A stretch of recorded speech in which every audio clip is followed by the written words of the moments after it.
You're listening to the PT Profit Podcast, maximizing coach success, marketing strategies, and overcoming challenges.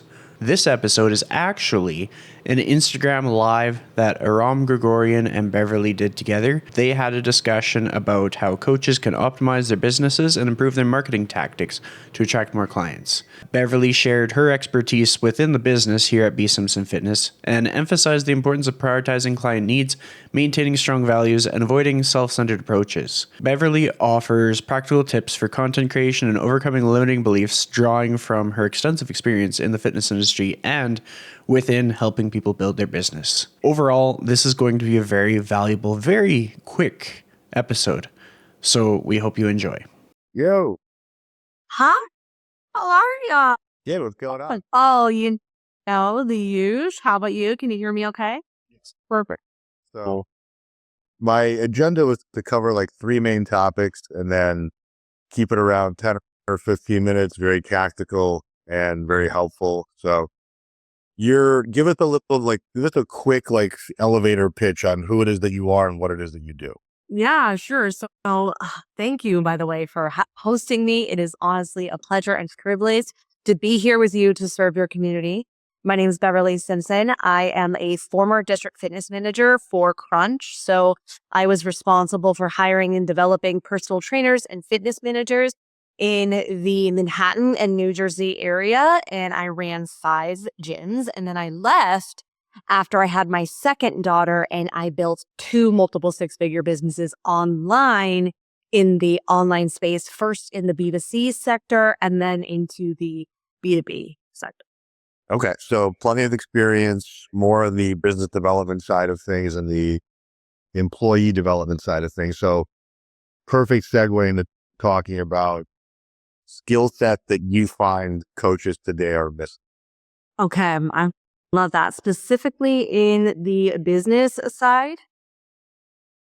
Let's start with just overall, like what in your experience, what makes a coach a good coach? Okay.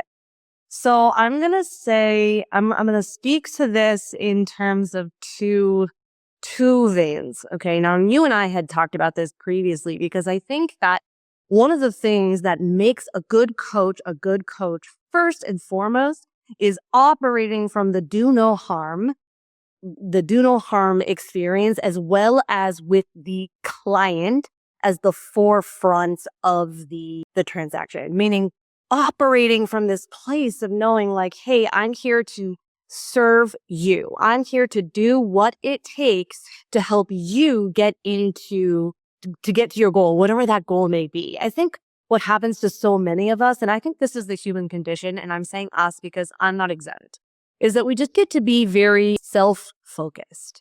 And we tend to think every time we get into language of why isn't this working? I'm doing all the right things. I'm trying, blah, blah, blah. All that noise and nonsense that we often get into is oftentimes self-focused. Sometimes the first shift can just be, what do I need to say today? Who do I need to be to communicate to help the person that I'm looking to help?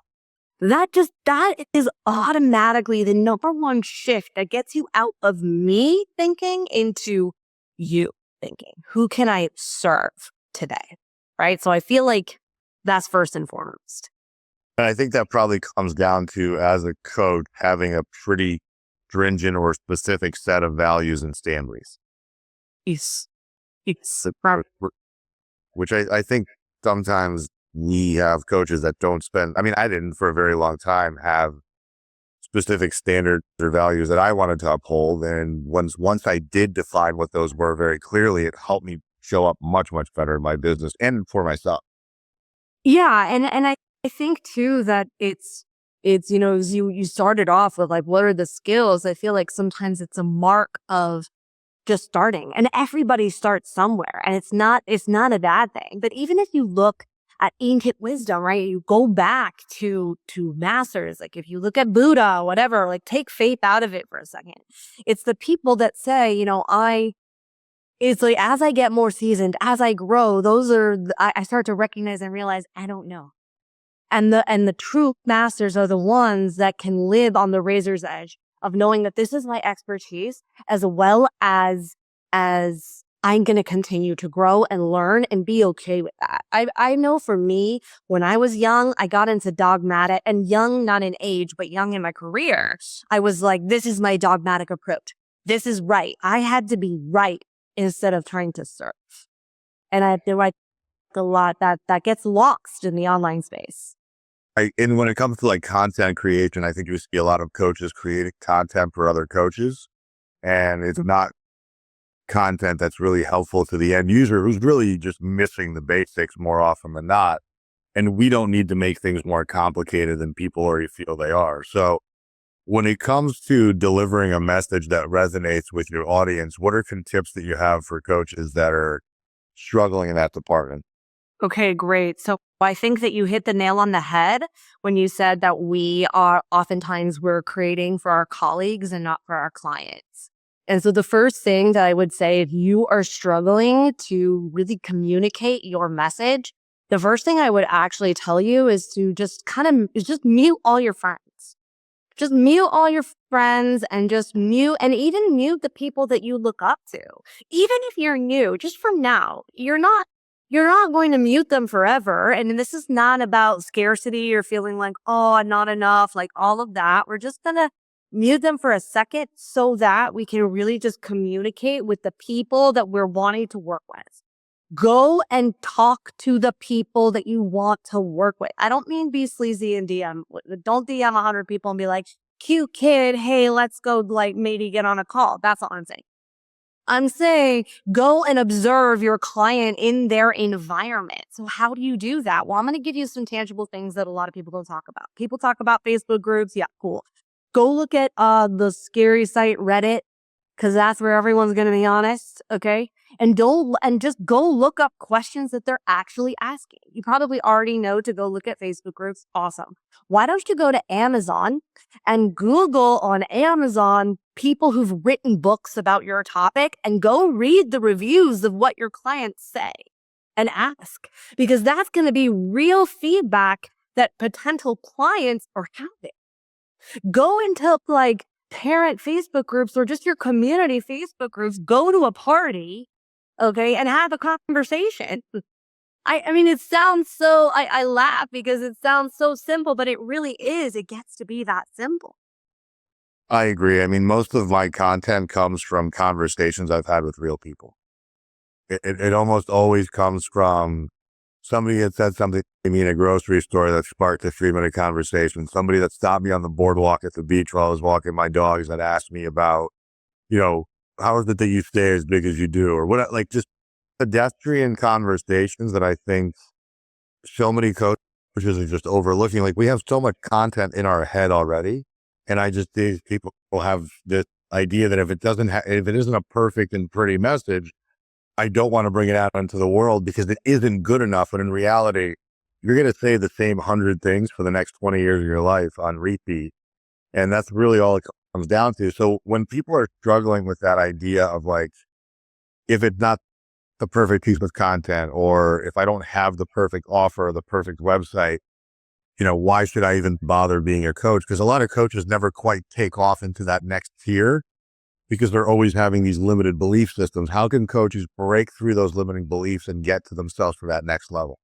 Okay, so what I'm hearing, there's two things that I heard in that question. The first one was, how do, a lot of people get into the perfectionism, like it's not perfect, I got to get it perfect. And something else you had even said previously was, what if it's not good enough? So usually I find that those two things go hand in hand. And then I also want to circle back because sometimes what comes through there is that sense of imposter syndrome of like, oh, I'm not enough. I'm not enough. I need to get it perfect and I need to work harder. And I'm going to talk about this through the lens of those excellent coaches, because what I find oftentimes are the coaches who care about the science of trading, who actually care about getting your clients results. They're the ones that suffer through this the most. Because they're oftentimes the ones that are, let me get the next certification. Let me go to that next live event. Let me just keep learning and learning and learning. And that's part of being great. That's what's going to make you be a good coach, to be a great coach.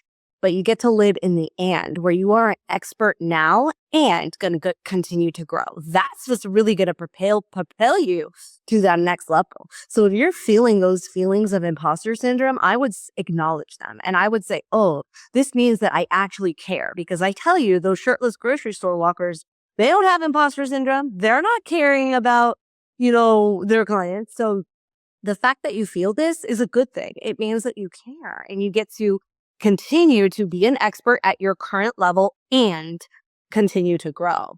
So what I would say to you and what I would offer to you if you're feeling that is, number one, how do you know that it's good enough?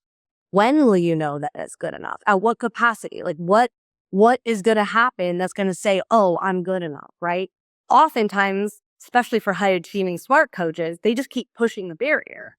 And so I would say, number one, acknowledge that you're feeling imposter syndrome and thank it, because it means that you care.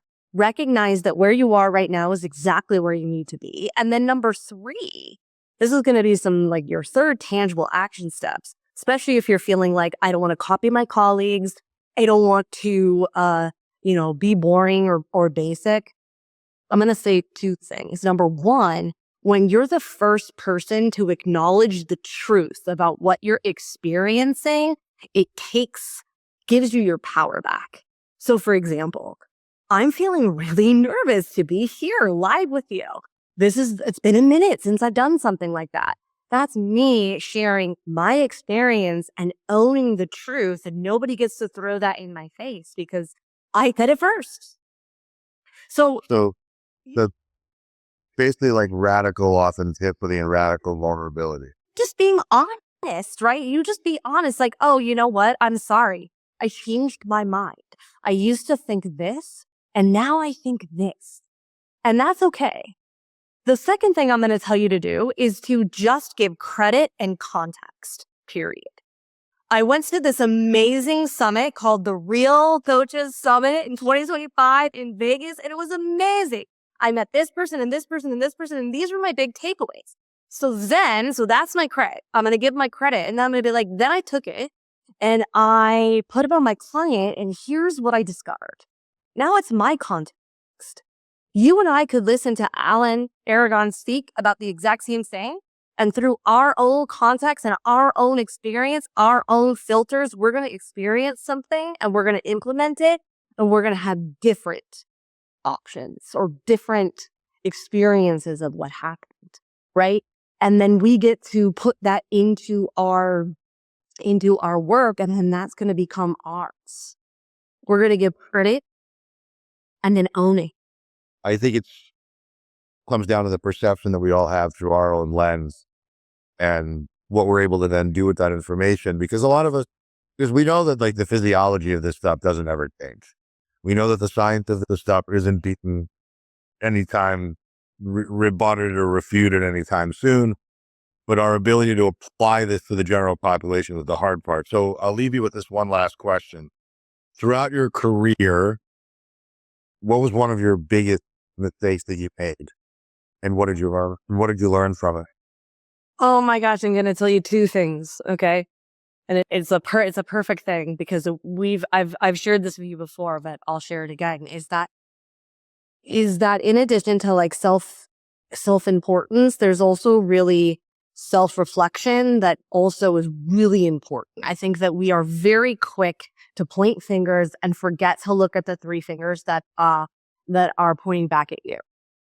And for me, I think one of the biggest mistakes I made, and I have made, is forgetting to be realistic about expectations and be realistic about communicating expectations because of our different lenses. So for example, it's really easy for me to generate any amount of revenue in any amount of time. Like for me, I see the numbers. Business building is super easy for me. The skill required to communicate messaging to a client and to help facilitate a transformation is very easy for me. What's easy for me is not easy for others. So sometimes I had a mismanaged expectation experience. And it's very easy for a lot of coaches in our industry to put that on the client, when in reality, I think it's on me. Because I was like, oh, this is easy, but I just did not take into consideration a client's skill set level and a client's skill set ability to acquire skill. That's on me. And this is true for business building as well as for clients. Like I could tell a client like, hey, you're going to lose 20 pounds in 12 weeks. No problem. But did I take into consideration the circumstances that they're living? Is this a single mom who's got 3 jobs, who's also got 4 kids, who's never lifted before in their entire life?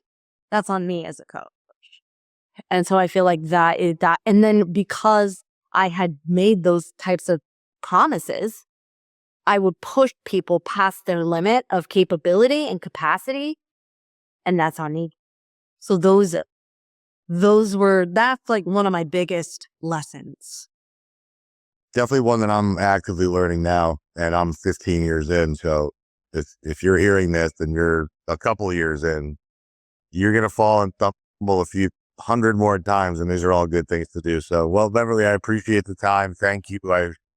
I will make sure to tag you in this so people can come find you, so they know that you are a helpful and available resource about this stuff, because there's definitely not a lot of people in this space that I trust or that I would vouch for, but you are one of them. So thank you. Thank you. I really appreciate that.